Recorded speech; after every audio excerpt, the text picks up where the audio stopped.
Good day, everyone, and welcome to the S-Factor talk show.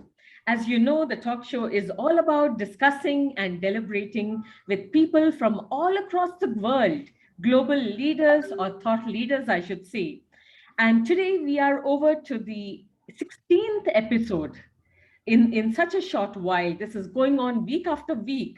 And with us, we have leading luminaries, thought leaders from different parts of Karnataka. The episode for today focuses on back to the future when it comes to sustainability, e-mobility, and how we can move forward in this direction. Today we have with us leading eminent speakers, starting with Murali Arikara from Racanaa Energy. We have Sharan Kumar from Swiggy, Nikhil Gonsalves, inGo Electric, and Rohan Seth from Prakriti E-Mobility.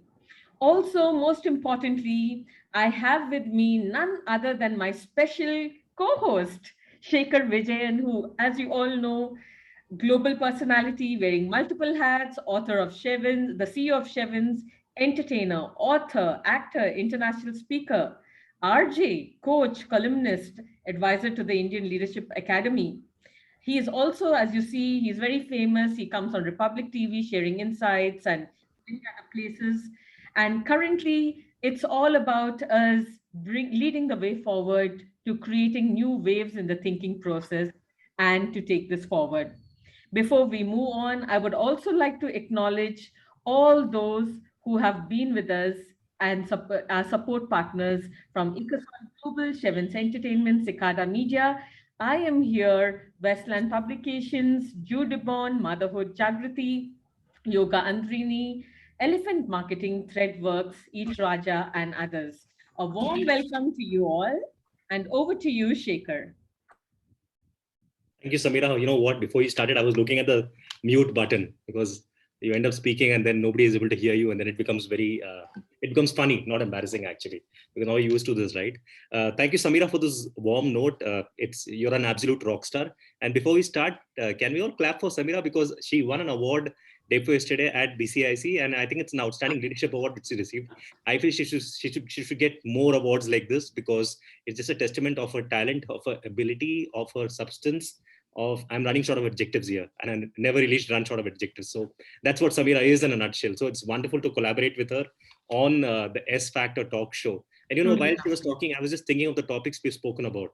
We have covered a lot of things which not many would talk about. We spoke about a book called Modi Stole My Mask, which was nothing against Modi at all. It was an all constructive view of what went right, what went wrong during the COVID crisis. We spoke about the startup issues which people have in terms of Boot Up India. We spoke about Pursuit of the Truth. We spoke with leading news broadcasters about it. We spoke about reflecting, rethinking, and recreating with the PR industry. We spoke about conscious and unconscious leadership. We spoke about discovering the beyond with a father, with a scientist. And when we spoke about truth, we spoke about faith, we spoke about leadership. We spoke about yoga on World Yoga Day, of course. We spoke about the sustainability dilemma and the new normal.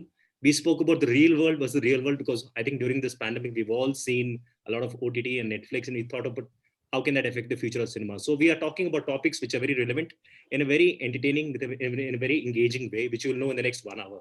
So the questions are going to be very impromptu. They're not going to be technical at all. And that's the entire focus of the show. The entire focus of the show is to make sure that all of you come in, speak up, and have fun while doing what you're doing. All right.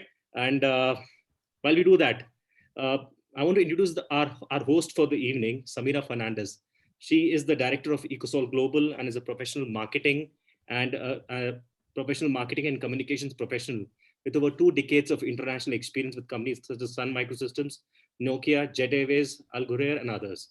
Samira is always high on life and loves to bring the community together towards positive interactions. She's a certified change management practitioner and also recipient of the Nirbhaya Award currently. She's also the chairperson of the External Affairs Committee of BCIC and is an advisor to many startups. So that's Sameera Fernandes for you, my co-collaborator on this very, very interesting show. And before we start, I wanted to warmly welcome all of you on this very interesting platform. While I get my computer in place, because today is going to be a very interesting day. Like I said, it's going to be talking about the future of green energy and the energy revolution. And we got some very interesting pioneers or very eclectic minds here. I know Nikhil quite well. I met him at St. Francis College, where he had come to apply as wares, while I had also gone to meet Samira for a workshop which we wanted to do. So Nikhil, welcome aboard, and we'll start with you, Nikhil, because I know you, right? We'll start with you. Nikhil, I was watching your video which you had created on India completing 75 years of independence, right? It's a very interesting video you put up on LinkedIn, where you spoke about the future of green energy and the energy revolution. And this is a question not just to Nikhil, but to all the but to the panel across the screen. That is, what is your thought for the future of green energy and energy revolution? And today being a very special day, because today is also Onam, which is a festival which we all celebrate, and it's a feast for all of us, right? So tell us on this very festive note, what is your thoughts on green energy and the energy revolution? So first of all, happy Onam to everyone, all our viewers and the respected panel members. It was so surprising. A few more years back, we had green energy or renewable energy at a far more higher price than conventional coal or fossil fuel energy. That's no longer the story. Because of a lot of great government norms, India has been able to really bring down the cost of green energy. So that's a huge leap forward, in my opinion. That said, though India is supposedly an energy surplus nation, the whole problem is around power transmissions. So as a whole, if India can figure out how to decentralize the power plants, because most of our losses are happening on power transmissions, so we can decentralize that, have setups, have green energy sources closer to the last mile. That'd be a huge step forward in decreasing our costs and making the entire energy ecosystem a lot more sustainable. Hope that answers your question, Shekhar. Of course. I would love to go on to Rohan. Rohan, I would love to know your perspective on this. So, we are already the world's third largest CO2 producer, and the clean and the smart future is the need of the hour, right? We have to get it. There's no other option. Like, if we don't do it, where we are going, even the scientists don't know. So, and I'll say that revolution has already been there, and it has begun, like since the inception of renewable energy getting into the electrifying India, and normal consumer using LEDs in every household, and of course the change of the preferred mobility, like getting the electric vehicles into the scenario. So I believe a sustainable shared transport or an e-mobility is also a big promoter for the green future. And the fact remains that the core of the e-mobility, it's the electric vehicle itself. And we are seeing the cities like Delhi, Mumbai, Bangalore, they are leading the way for the mainstream e-mobility. And there's a curiosity.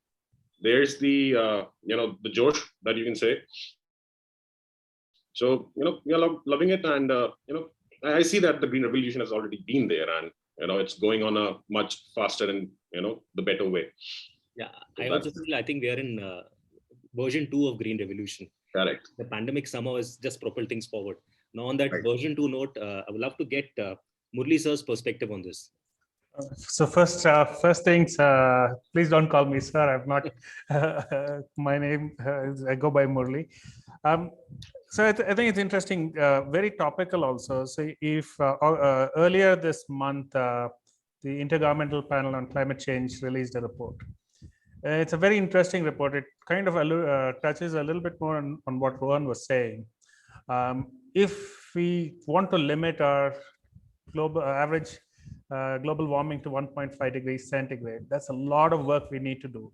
And the 20s are considered to be pivotal in that. So from 2020 to 2030, what actions we take right now is what's going to drive how things move on in 2050 to 2100.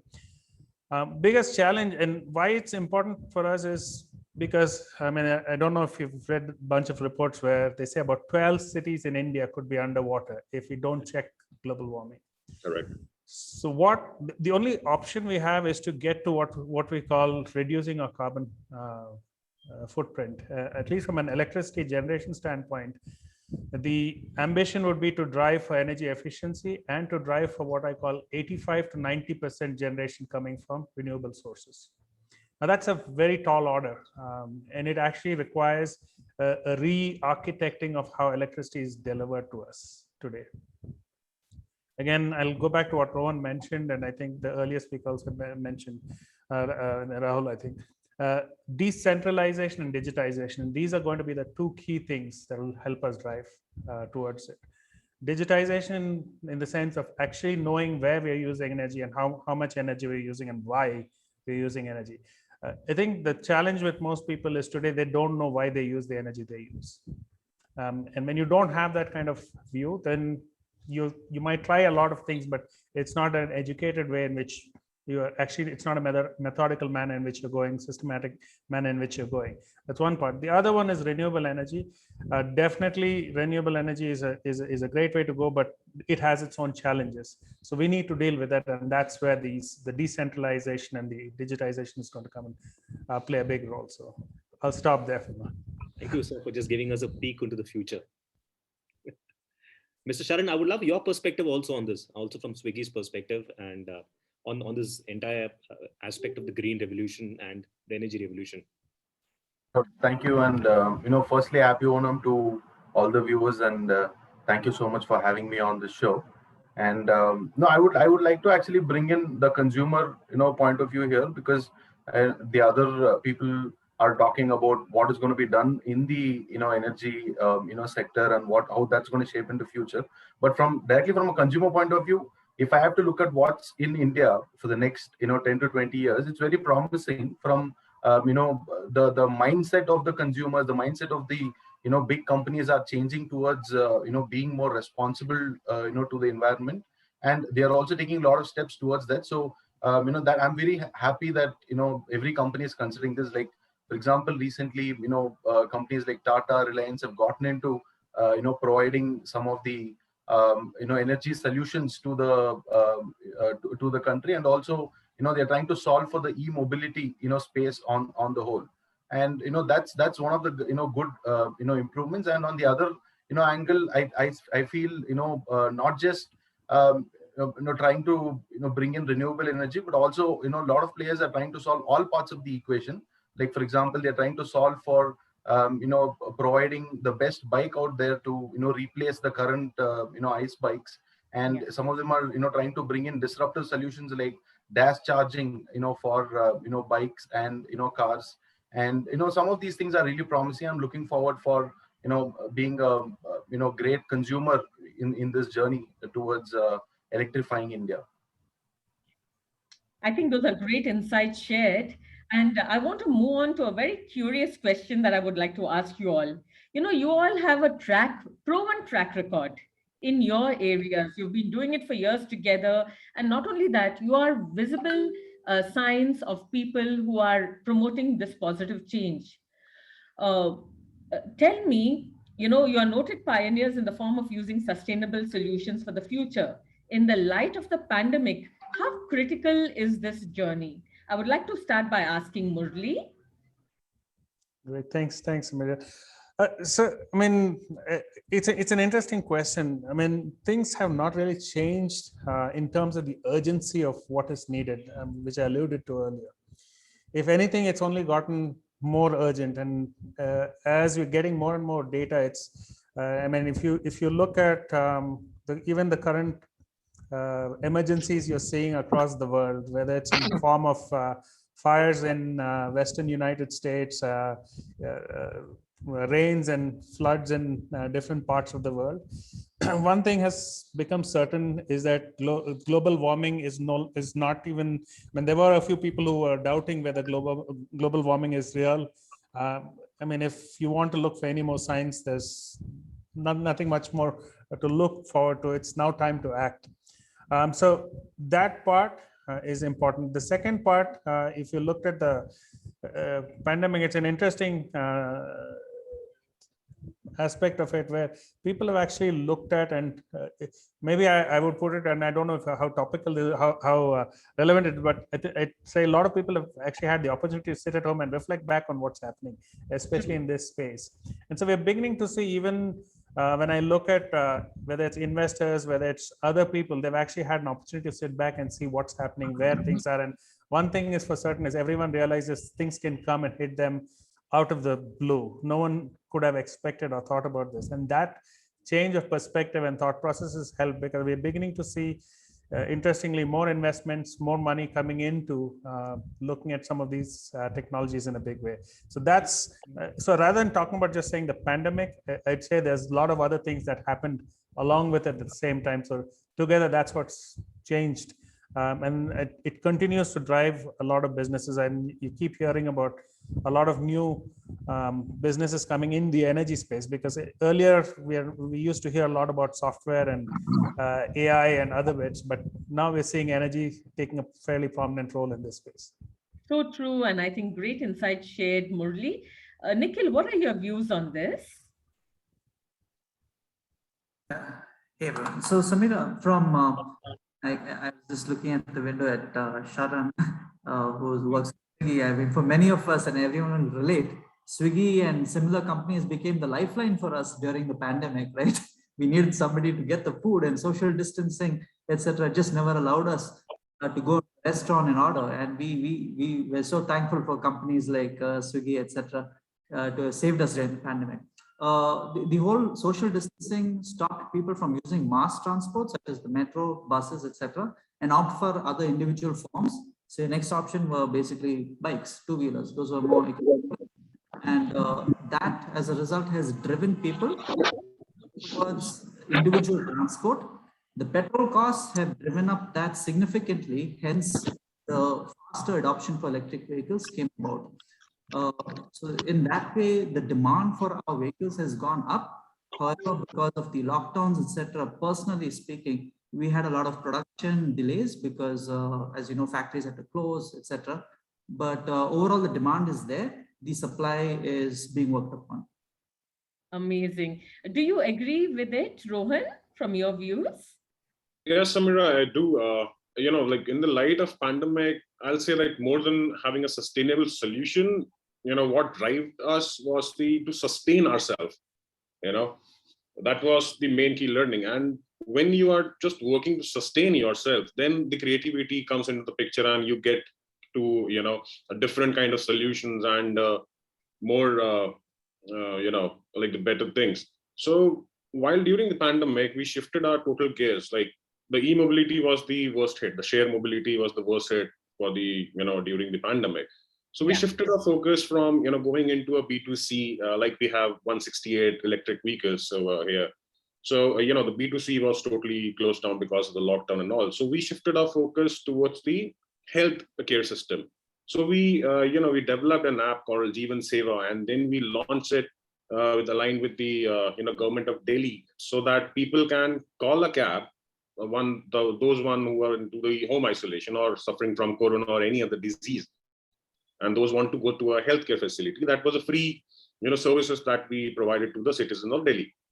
So we got the new app Jeevan Seva, and then the whole fleet of electric vehicles were deployed to ferry those patients to hospital and back home. And that was a really new initiative, and that grew from the having to sustain ourselves for the sustainable solution. So that entails every corner of the stool, and that's how we did this the whole journey, and it's still going on. But so that was my viewpoint on this. Great. And I think, Sharan, if you could also share your views. Yeah, so I think Swiggy has been at the forefront of adapting and moving from to more sustainable green energy solutions. How does this impact your business? So honestly, pandemic has impacted our business, but then we are one of those lucky companies to come out of it and come out of it shining.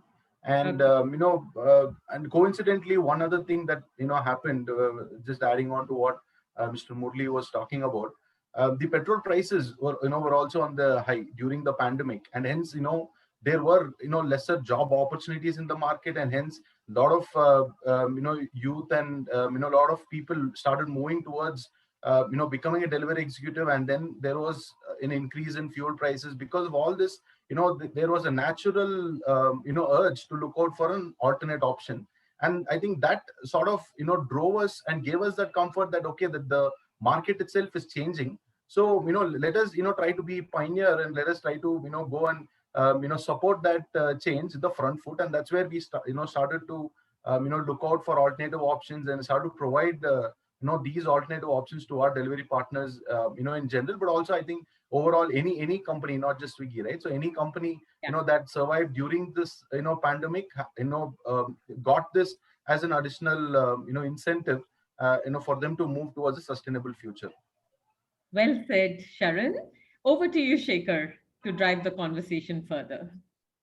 Thank you. Thanks, Samira. So, I was listening very intently to what all our acclaimed speakers are talking about. And I was thinking, we talk about health, we talk about lifestyle, we talk about, say, for example, we had spoken about planking earlier in the previous episodes, where health becomes a way of life, right? Now, I want to know from each one of you, because, I think all of you are entrepreneurs in your own right, and very interesting and very eclectic entrepreneurs who have a thought process of their own, because I think you're on a journey which is very interesting. But I wanted to know from Nikhil. I wanted to start with you.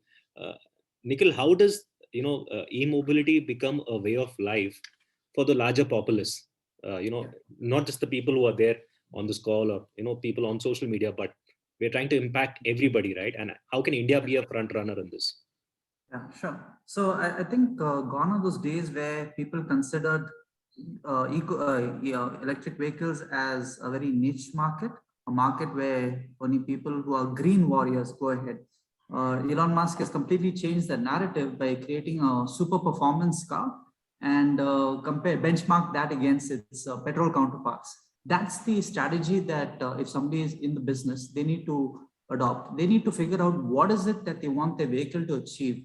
What is their USP? What is their point going to be? Is it going to be the fastest vehicle, the most comfortable vehicle, the best handling vehicle, and work towards that. So electric vehicles, when positioned it that way, we need our customers also to be very demanding, right? So people today, they opt for some electric vehicles because they're desperate for it, to be honest. Instead, if we can change their mindset where they demand the same parameters as a Royal Enfield Bullet or a Honda in terms of pickup, torque, serviceability, maintenance, when we get that, that will eliminate the need for having cheap knockoffs come into the country and rely more and more on the ecosystem within the country, within India, and of course, in turn, drive the Make in India initiatives that our government has put forward. And of course, entrepreneurs like us, we at inGo, inGo is in fact, India goes electric. And entrepreneurs like us can really focus on giving the customer the right product and create an ecosystem within the country itself. Thanks, Nikhil. Nikhil, just to add to your point, I don't know if I'm sure all of you have seen that Ola scooter launch, the YouTube video, Bhavish Agrawal.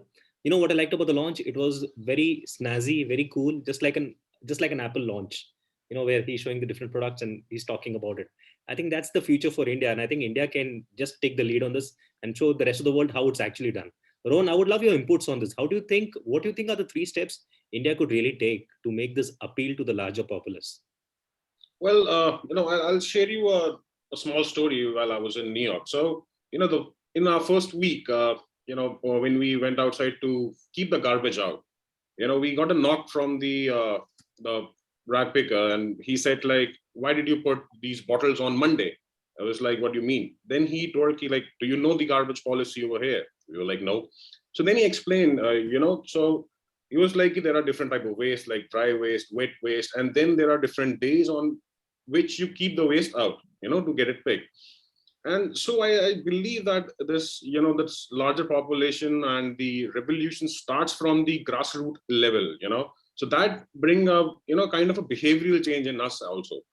So in terms of also sustainable transport, I'll say that behavioral, technical, and economic changes are necessary to decrease this pollution, right? Correct. And to have the sustainable transport, we have to have measures like promotion of the e-public transportation and the development of, preferred mobility system. And I believe that electric vehicle adoption, it implies a considerable initial investment into into the mainstream system and a behavioral change, and range anxiety is there. So therefore, the change towards the electric vehicle use, it will be considered as a process rather than an event. it's a gradual process. We have to change the people's behavior and not call it an event key, just a snap of your hand, it's gonna happen. No, it won't. So, a gradual process, that's the way it should be then, Yeah. for the larger population. So, you were talking about New York. A couple of years back, I was in New York, I was in Washington, and Okay. I used this bike called the Bird, the electric Bird. And I was so excited about it because once it gives you a sense of freedom and you can travel entire Washington in that bike and the roads are good. But that also, it made me think, why can't we do the same thing in a place like Hampi in India, right? Why can't we have these situations where we could use these bikes there and use electric bikes there? Because tourism is really big in India and, it speaks for itself. So on that note, Murali sir, I wanted to get your perspective on this. India can do this because I think in India, talent is not, there's no question around talent. It's a system which could be a little shaky, but I think the fact that we are talking about it right here on this forum speaks for itself. So Murali, I would need your perspective on this. So you're on mute. Yeah, no, I realize. So I'll put it on two trains of thought. Right.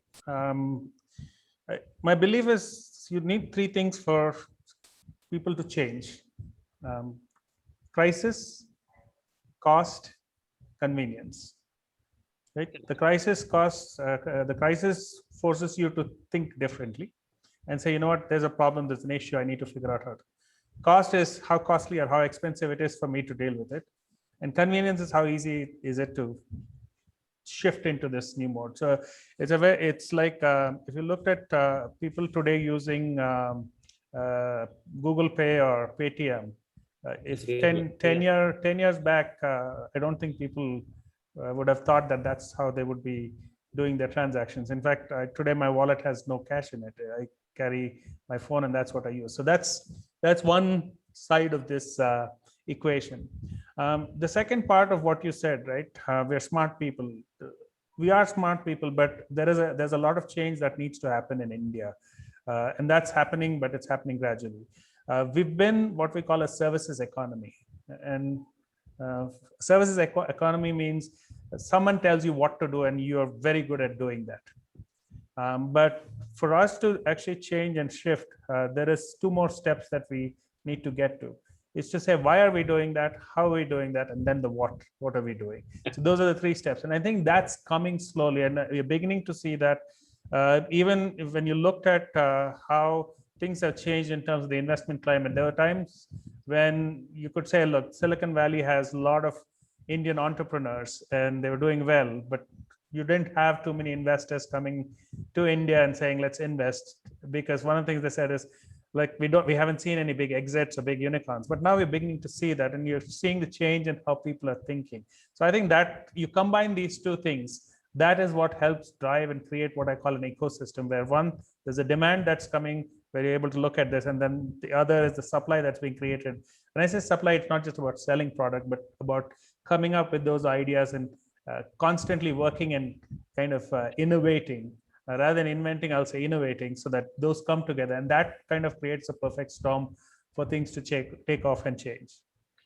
So you gave us some very interesting lines. You spoke about the perfect storm, and it reminded me of my favorite movie, The Dark Knight, and the Joker. When he said, when an unstoppable force meets an immovable object.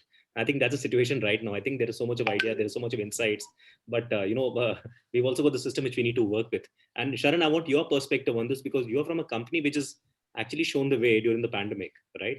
Not just you, but a lot of other companies also. And tell us, if what can be really done to get the larger populace involved in this? Right. So, I mean, this is, probably I would just like to summarize what the other panelists have told. So, in our head, we look at three main things to drive that, mass adoption of electric vehicles. And number one being a very suitable machine. Now, there are many players who are coming up with, their own, products. Some of them are, getting parts from China and assembling it. Some of them are manufacturing here, and some of them are trying to do their own R&D and come up with new kind of products. But what really matters is like what Nikhil was saying. Now, does the electric bike give you the same feel and same, let's say that energy what a Bullet gives or a Duke would give? Maybe if not to that extent, can it at least replace an Honda Activa for a delivery executive, right? So And that sort of adds a lot of value in driving adoption, in changing mindset, because now a delivery partner, today's delivery partner versus 10 years ago delivery partner or 20 years ago delivery partner is completely different things. Today's delivery partner is an entrepreneur, because he will come and he will work on his timing, he will get paid per order, and then he goes on, right? So to him, the number of miles he travels per day is the real investment that he's going to do, and that in his head becomes very challenging if he is given a bike that has limitation in range, right? So so hence the first thing is the suitable machine that'll have a good a power output, and that can not go slow in during the slopes and things like that. And the second part to drive that big adoption would be a reliable solution for solving the range anxiety, right? So this reliable solution as in so today a petrol bike is theoretically it is it is like it has no limitation in range. You can go how much ever you want. You want to travel from Bangalore to Delhi or to Kanyakumari, you can do that, because you have a connectivity of so many petrol bunks in the country. And not because the bike itself will go to there, it's because you have the reliability of having those many spots of petrol bunks that can solve for the range anxiety. So that similar thing has to happen in electric industry as well. So energy as a service is going to be a big thing, is what we feel in the future, where there'll be many players who come into this and try to set up maybe battery swapping stations, or disruptive solutions like fast charging stations and things like that. So that's going to be the second most important thing.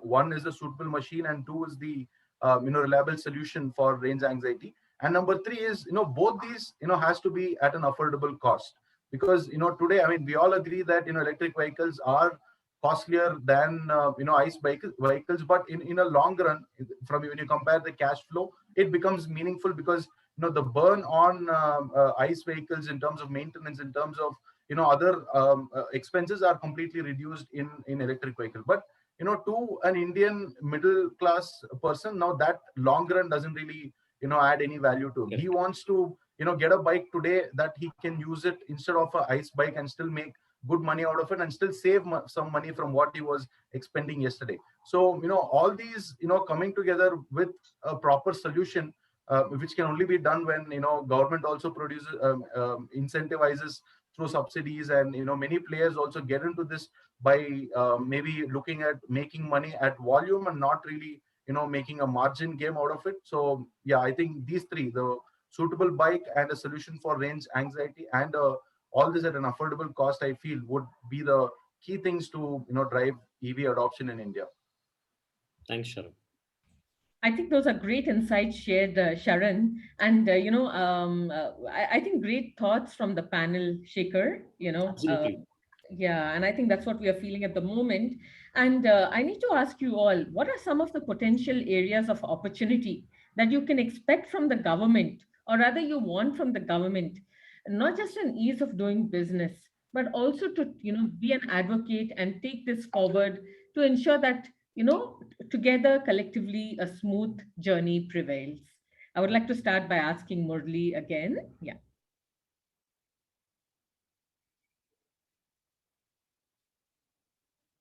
Sorry, I keep doing this. Yeah, I can't hear you. Yeah. Go ahead. Yeah. No, so it's one part is what the government can do.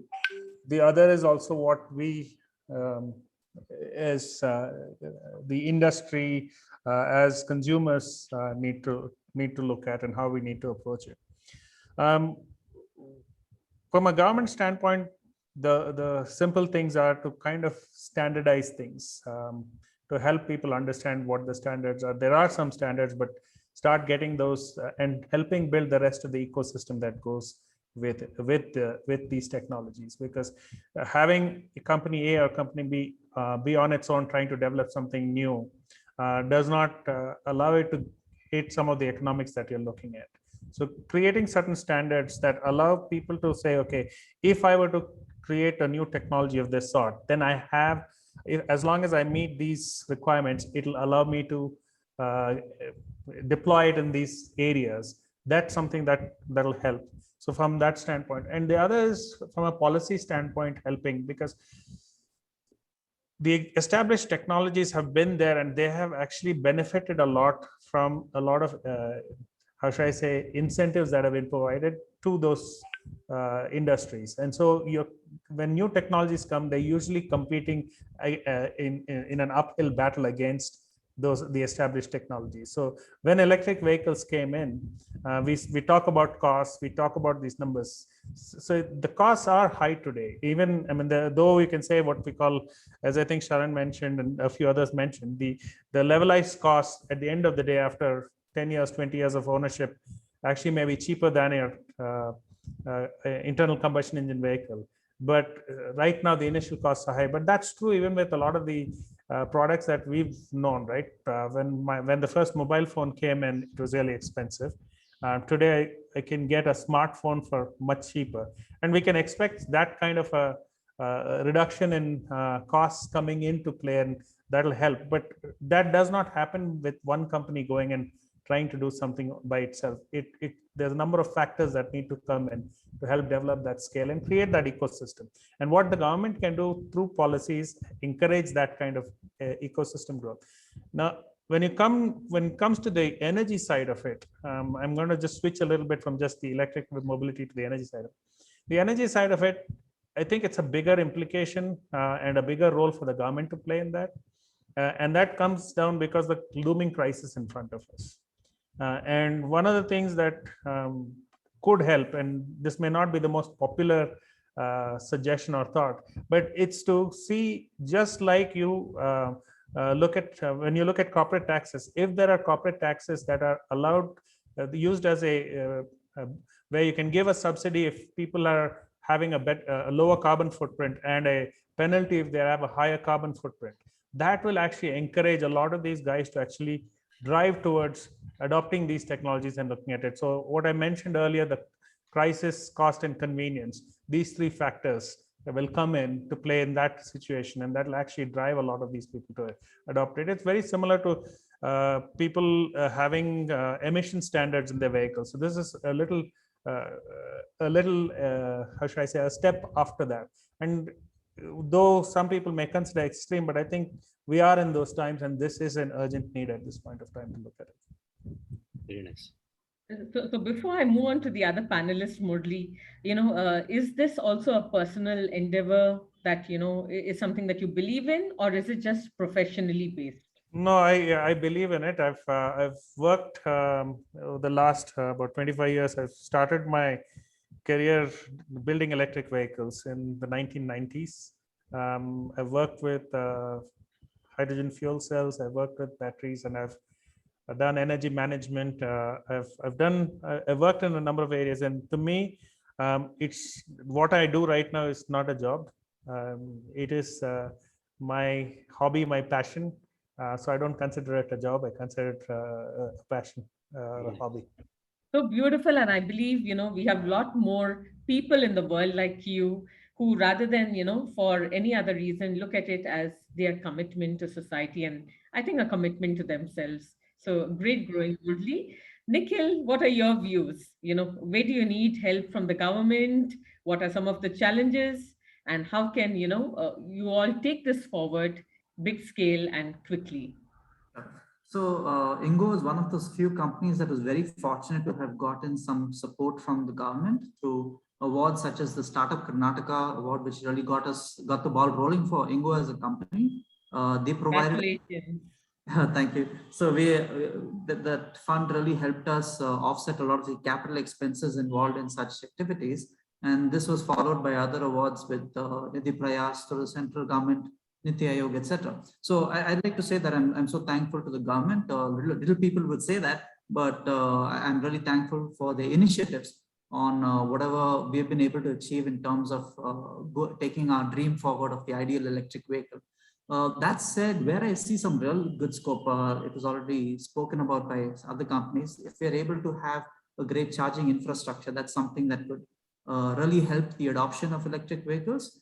If we can have something that would encourage local, made in India, versus having to import. And remember, all this is going to be, India could potentially become a dumping ground for cheap electric parts if it's not carefully audited. So if that can be audited properly so that we can eliminate any B-grade imports, that's something that the government could potentially take an active stand for. And finally, most recently, after the Afghanistan, I was surprised to see that apparently rare earth metals and lithium are very abundant in the Afghanistan region. And I think it was Nigel Farage apparently who commented, why did US exit when they were sitting on a gold mine there? I think if India can establish relationships with countries like Chile, like Bolivia, Argentina, where these materials are in abundance, and get our supply chain in order in terms of getting lithium, cobalt, and other such rare earth metals into the country directly, that would bring down our costs immensely. Because if you look at our material costs for an electric vehicle, it's not that much. It's really the supply chain that's really boosting up the cost of EV adoption today. Very interesting. Hopefully, Mr. Modi is listening to you, Nikhil. Rohan, what are your views? Prakriti is doing a lot on e-mobility in this direction. Correct. Go ahead. Where do you need support? Yeah, so we were lucky enough during the pandemic also last year when we collaborated with Delhi government. So we worked very closely with them, with their analysts, with their policymakers. Like, okay, the one project was going on where we were, ferrying or giving them the health facility or the transport for the patients. But the other angle towards it, like the people or the policymaker, they were, seeing the electric vehicle flying on Delhi roads, and there were like 168 roads, 168 cars that were flying. So I was getting calls from every department, like, and there was a curiosity that every department wants to have an electric vehicle to their HODs and for their internal use or admin use. Then the Delhi government also put in a formal order to, transition all their fleets to electric vehicle within a span of 1 year, which was really commendable from their side. So, I believe that these small steps like transitioning of their fleet and, promoting the large population towards the mass adoption of electric vehicles, since I said that it's a process rather than an event. So, everyday push and everyday campaign like Switch Daily program and many other, programs which are governed by the state, that should be there. And one more thing regarding the electric vehicle adoption is, we can get into a single window and a fast-paced approval for charging stations. That's the one anxiety that everybody have, that it shouldn't get, stuck due to low charge or, couldn't find a charger. So, fast approval for the setting up a charging stations, creating a grid network of charging stations, that also one can do.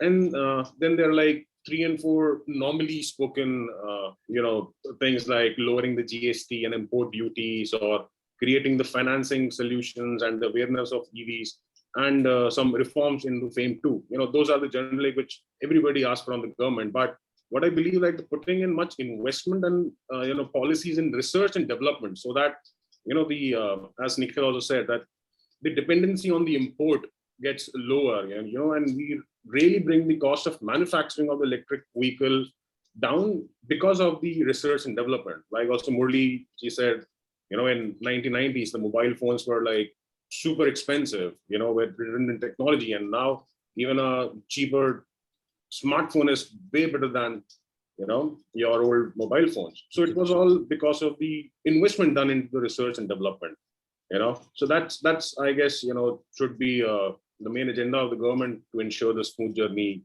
ahead for the green e-mobility and revolution. Great insight shared, Rohan. And Swiggy is leading the way in many areas, in taking this forward in a very strong commitment, Sharan. So, what are some of the loopholes where you all need further support? So I think the other panelists have rightly put forward what the expectation we have from the government. And honestly, I think the energy players and the e-mobility players are the ones who require this support from the government. And we as a consumer to that industry, we'll just be happy with what support is given by the government to these companies, which enables them to do faster deployment. And I think, top of my head, the two important things, which I think Rohan also, spoke about, is a faster window, for clearances of setting up the sub-meter connections for, charging infrastructure and, swapping infrastructure. I think that, in fact, because we are working on that project for setting up with some of these stations with Reliance, we've also been doing a lot of to and fro, last 20-30 days to set up one connection. So, that can really, help us to, drive this adoption faster. That is one. And, second, I think government should also, start mandating all petrol bunks in the country to have a, charging point in their outlet, because I think some of the petrol bunks are doing it. Some of the, oil players are doing it, but not everyone. So, they should start mandating it. I mean, irrespective of whether they're going to charge it or not, I think currently there is a significant, at least let me put it that way, like it's a panic buying. So everyone's like, because of rising oil prices and because of so much of development in the electric industry, people want to buy electric vehicles. And this is the right moment when they can at least do as minimum as set up a charging point in every petrol bunk, because that can, solve for the range anxiety to some extent. So I think these two can be, important points adding to over what the analysts have told. Great, Sharan. I think you've summed it all with regards to what the other panelists have shared, and for you to also share specific insights to Swiggy. Isn't that so, Shekhar? Oh, absolutely. I think so.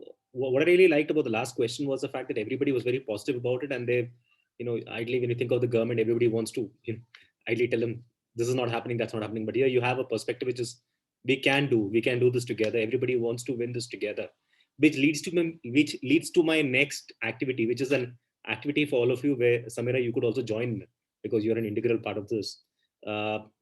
This is an activity which says a few of my favorite things. Okay, that's the topic. A few of my favorite things. So I'll ask you like something like, for example, your favorite quote. Samira, what's your favorite quote? I think I live my life by my quotes. So, just go for it and do whatever you feel is right. That's mine. Rohan, what about you? Let's do it. Let's do it. Okay. Murali sir. I have to remember first to, that's first thing I have to do is I have a quote to remember that I should unmute myself. But then there's a quote which I think was, I don't, it'll come to me. Memory is also failing slowly. It's a hard question, no. It's something about which says everything you see is not the truth, and everything you hear is not fact. So it's all around that, because in today's world, it's important for us to question and look and make sure for yourself what things really are, and there's no one side to it. And I think that's the quote that, I mean, it keeps me curious every time I look at things, whatever is out there, and it helps me in a big way. That's exactly why we got all of you on the show. Nikhil, what about you? So for me, it's a tie actually between what I have for myself and what I practice in my company. For myself, it is stay hungry, stay foolish, and I'm pretty foolish. And company, I follow the same the principle from Leonardo da Vinci. Simplicity is the ultimate sophistication.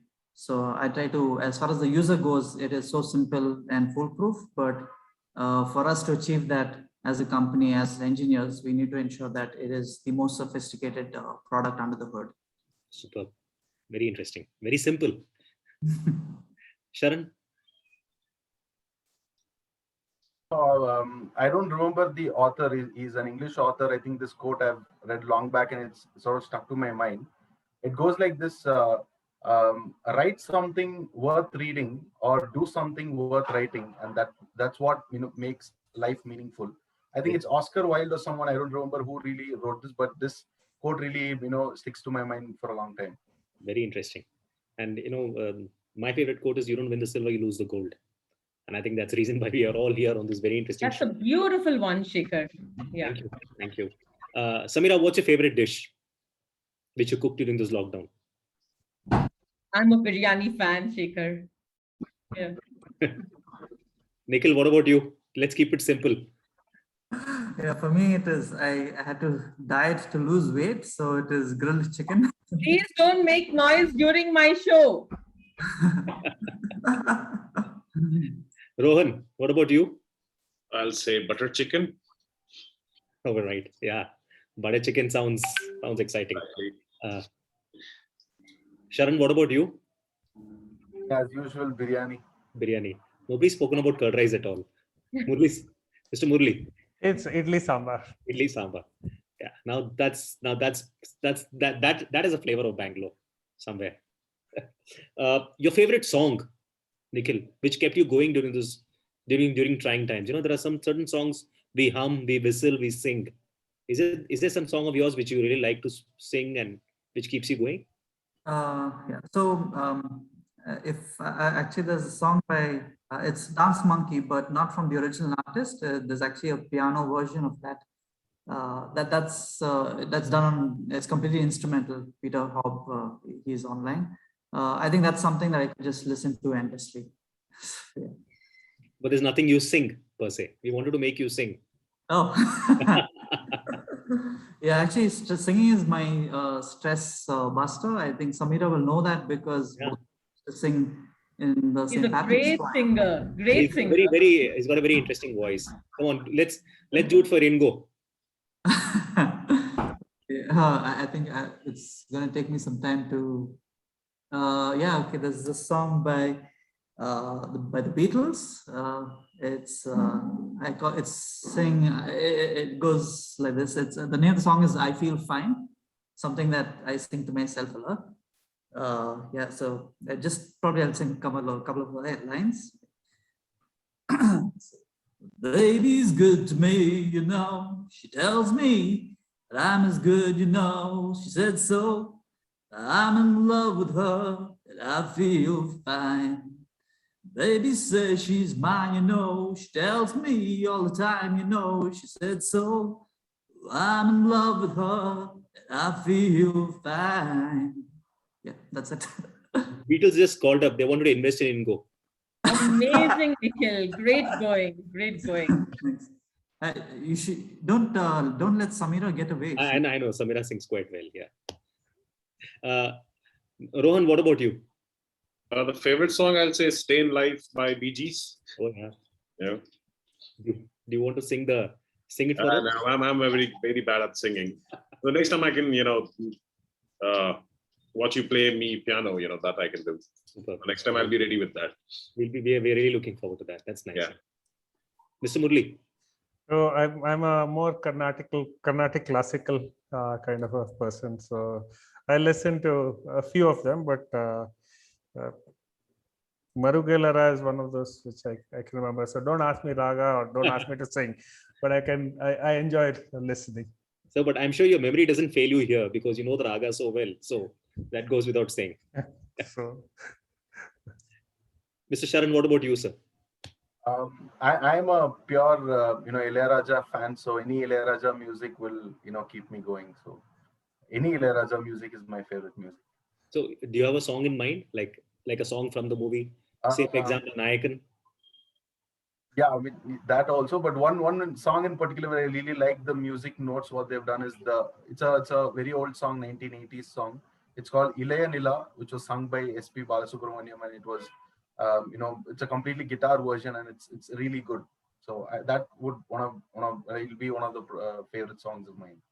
Very nice, very nice, superb. So yeah, I think we've spoken about songs. Your favorite city, Mr. Murali? Hyderabad. Rohan? Hyderabad, Mr. Murali, why? I grew up in Hyderabad. Okay. I studied in Hyderabad, and almost every place is something that brings really, really good memories. So when I can, it's food, it's everything, the people, everything. So the Nawabi lifestyle, the biryani and the idli vada. Biryani, idli vada, and I don't know if you watched this movie called Hyderabad Blues. Oh yes. So that brings back a lot of memories. Oh yes, it's a lovely movie. Rohan, what about you? although I like Delhi, but I'll say New York as well. That's a wonderful city.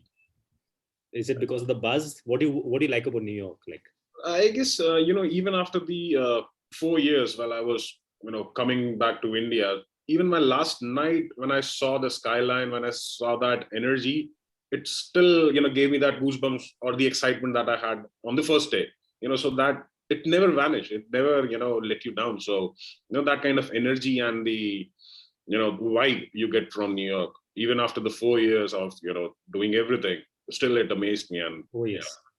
There's something about New York. I was there 2 years back, and I think exactly. New York has a buzz of its own. Correct. Sharan, what about you? Bangalore for sure. So is it Bangalore or Bengaluru for you? When I was born, it was Bangalore, so I would rather stick to Bangalore.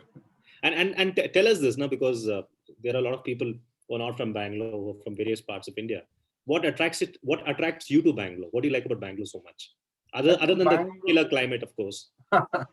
I think and the people. the killer climate is for sure. I think other than that, there are so many slopes in Bangalore. It's a great place to walk around and exercise and do cycling and things like that. So I really like the atmosphere in Bangalore. If not the climate, I would say the atmosphere, which like even the people in Bangalore are also like very accommodating. So yeah. Very nice. Very nice. Also wanted to ask Nikhil. So yeah, just like Sharan, having lived for some time overseas in US, with mainly in San Francisco, and in Australia, Melbourne and Sydney, nothing comes close to Bangalore for me. Very happy in Namma Bengaluru. So the between Bangalore and Bengaluru is still there, but I still say Bangalore. It's a combination of several factors. I think it was in 2017. Bangalore is actually rated as the most dynamic city in the world. Yes. If you look at people as a whole, a lot of them, it's a transient population. So a lot of them have gone overseas, come back, and a lot of the best from the rest of the world into Bangalore and put it together. So I think this is one amazing factor about Bangalore, which I don't see in too many other of the metro cities in India. Absolutely. So on that very cool note, I think we are just in time to end the show. I think it's been a wonderful experience talking to each one of you, learning from each one of you, unlearning from each one of you. I think all of you are so passionate, so resilient, and so persistent about what you do, which is an inspiration for generations to come. This is a message from both me and Samira, from Samira and myself, that if there's anything which we could come in and do for you, where we could partner with all of you on your brands, and we could take this further, because this is something which we all passionately believe in. We believe in sustainability, we believe in the environment, we believe that this is the future. And this has to move from just being a virtual discussion to a discussion outside the classroom also. That's what we believe. It's been wonderful talking to each one of you. And thank you so much. Absolutely enjoyed the conversation, Shekhar. Yes, I exactly, totally resonate what you said. We've had an exciting, insightful, and very thought-provoking panel. And we look forward to paving the way towards the future in renewable energy, clean energy, green energy. And as Shekhar told me today, the energy revolution. So cheers to all of us.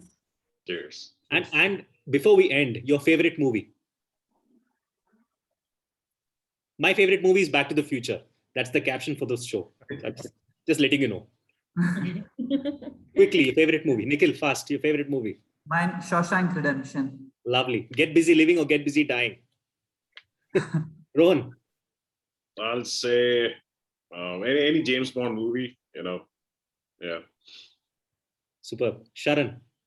I would say Goal, the English one. The English one, obviously not the Hollywood, not the Bollywood one. Mr. Murali? There's a Malayalam movie called Manichitra Thal. I don't know if you heard about it, but that's superb. It's a beautiful movie. It's got 2 endings and it's very interesting, sir.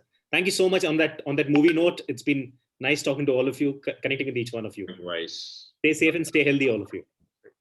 Thank you. On And behalf of subscribe to the S-Factor Talk Show. Yeah. Yes, on behalf of the S-Factor Talk Show, thank you so much. And one word before we end. What are your views on the S-Factor Talk Show? We'll start by asking Nikhil. I think it's a great forum and very charming, amazing hosts. Yeah, I was a little scared to be put on the spotlight to sing, but I hope that hasn't driven away your audience. It's got us more audience, Rome. Super. Murali, what about you?